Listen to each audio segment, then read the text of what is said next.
Nós temos que garantir as instituições democráticas. Então, não pode haver confronto entre o Supremo e o Legislativo.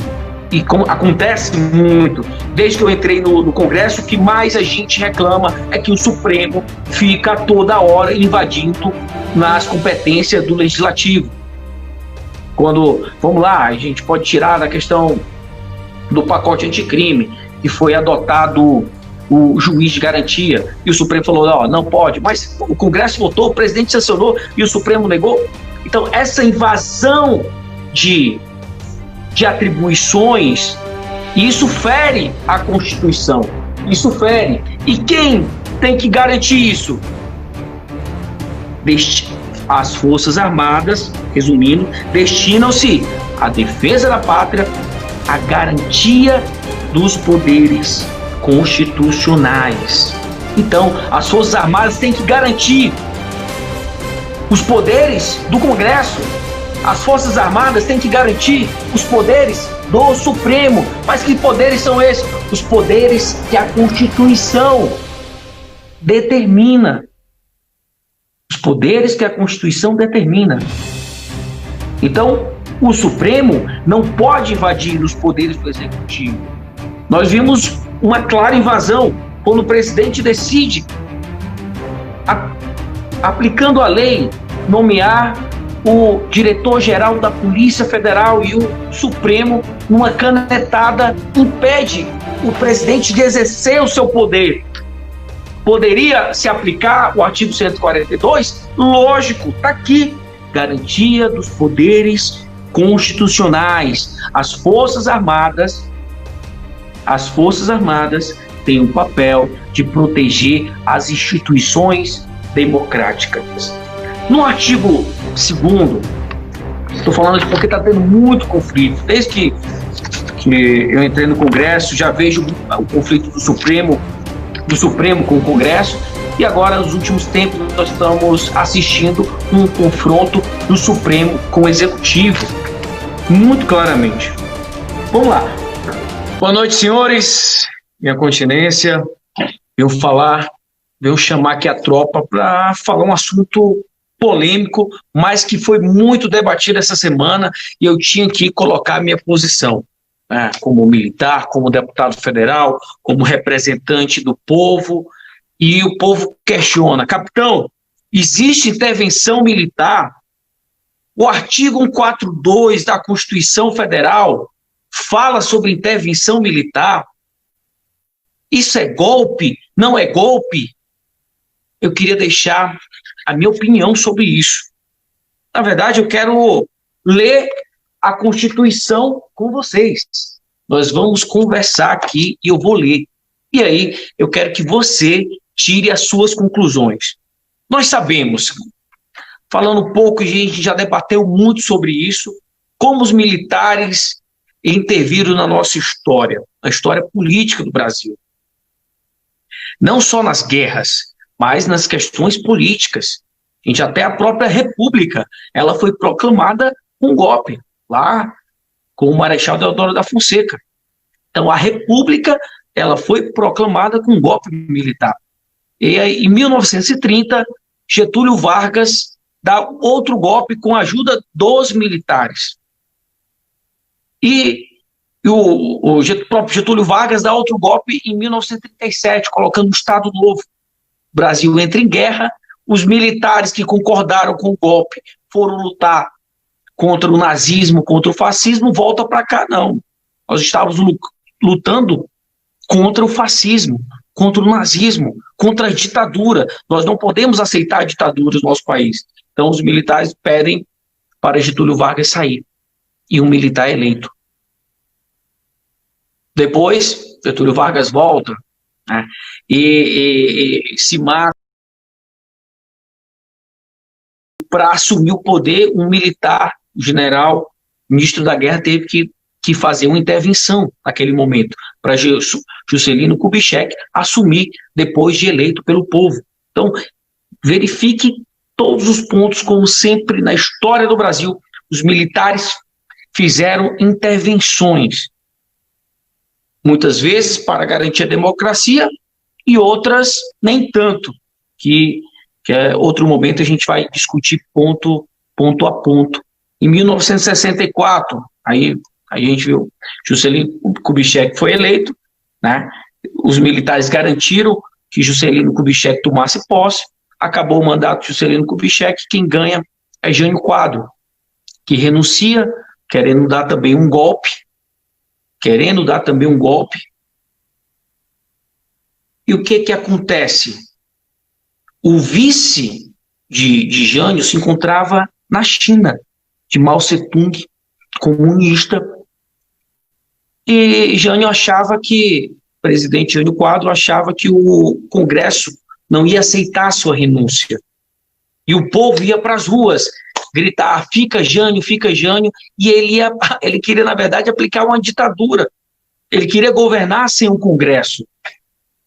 Mas o Congresso aceitou a sua renúncia, o povo não foi às ruas, vivíamos momento pós-guerra, momento de, já um pouco depois da guerra, mais um clima de polaridade, esquerda versus direita.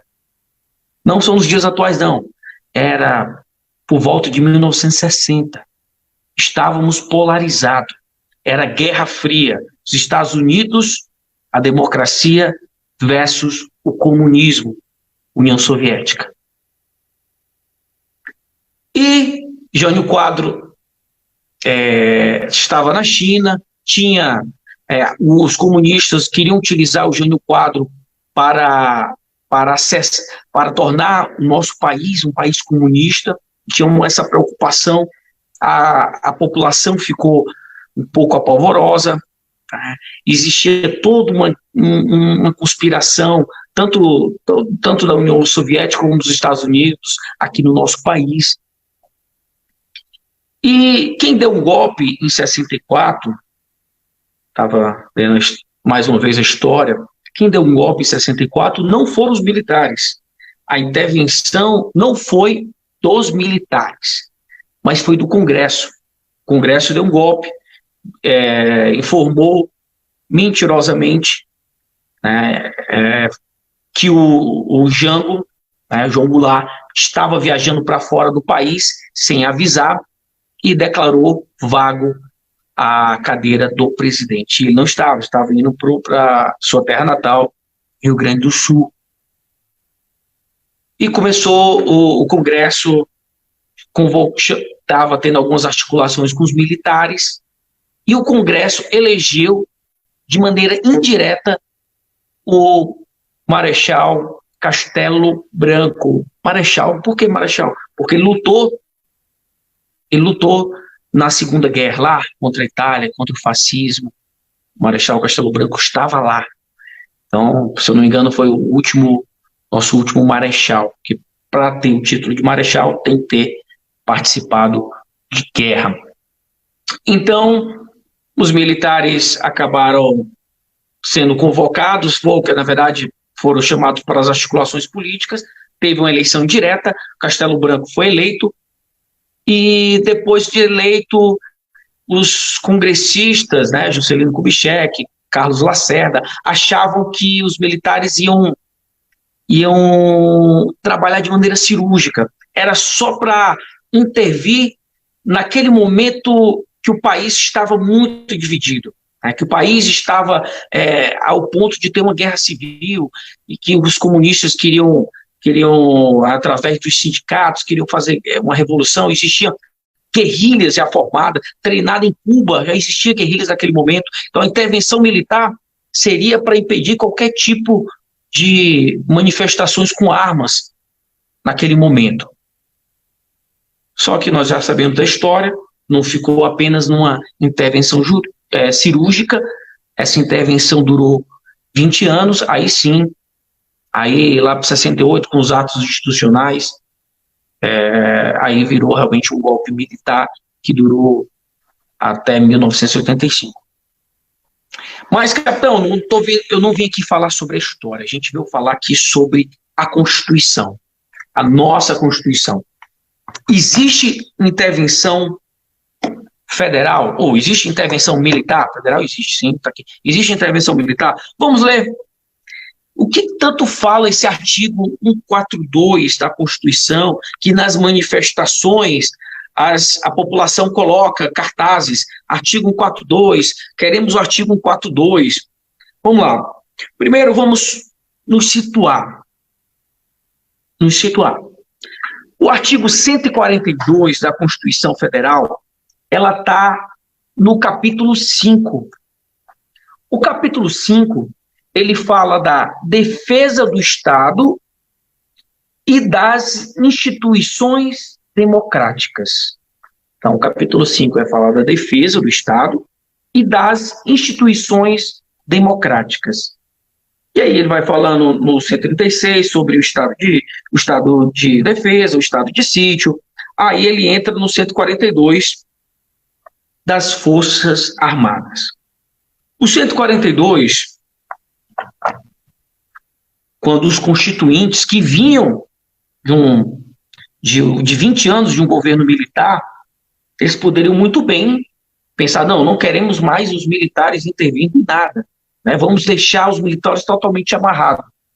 Mas olha o que foi que os nossos constituintes escreveram no capítulo, ou no artigo 142. As Forças Armadas, constituídas pela Marinha, Exército e Aeronáutica, são instituições nacionais permanentes e regulares. O que quer dizer isso? Permanentes quer dizer que as Forças Armadas não vão surgir só em tempo de guerra. Elas são permanentes. Elas vão estar sempre na defesa do nosso Brasil, do nosso país. São permanentes. Elas não são instituições de governo. Elas são instituições de Estado. Não pode mudar qualquer governo, elas vão estar lá, permanentes. Irregulares. Então, são formados por profissionais de carreira, e tal. Então, instituições permanentes e regulares, organizadas com base na hierarquia e disciplina. Então, hierarquia e disciplina nas Forças Armadas é constitucional. Sob a autoridade suprema do presidente da República. Então, quer dizer que as Forças Armadas pertencem ao Executivo. E o chefe maior das Forças Armadas é o presidente da República. Então, o que foi que até agora, o que é que o artigo 142 falou? Que as Forças Armadas são constituídas pela Marinha, pelo Exército, pela Aeronáutica, e são instituições nacionais permanentes e regulares. E sob a autoridade do presidente da República, o que a coloca dentro do Executivo. Aí vamos lá. Até aí, tranquilo, é baseada na hierarquia e disciplina. Então, não tem conflito nenhum nesse artigo até agora. Agora vamos lá, onde é que entra, capitão, o conflito? Vamos lá. Sob a autoridade. E destinam-se à defesa da pátria. Aí não tem dúvida nenhuma, as Forças Armadas, lógico, é a função principal das Forças Armadas, é a defesa da pátria. Se alguém quiser invadir o nosso país, as Forças Armadas vão estar prontas para garantir a nossa soberania. Então, isso aí não tem conflito nenhum. As Forças Armadas, instituições permanentes, baseadas na hierarquia e disciplina, é sob a autoridade do presidente da República e é destinada à defesa da pátria. Até aí, sem problema. Agora que entra. Então, destinam-se à defesa da pátria, à garantia dos poderes constitucionais. Olha, agora que vem o conflito. Então, as Forças Armadas também se destinam-se à garantia dos poderes constitucionais. E que poderes são esses? Legislativo.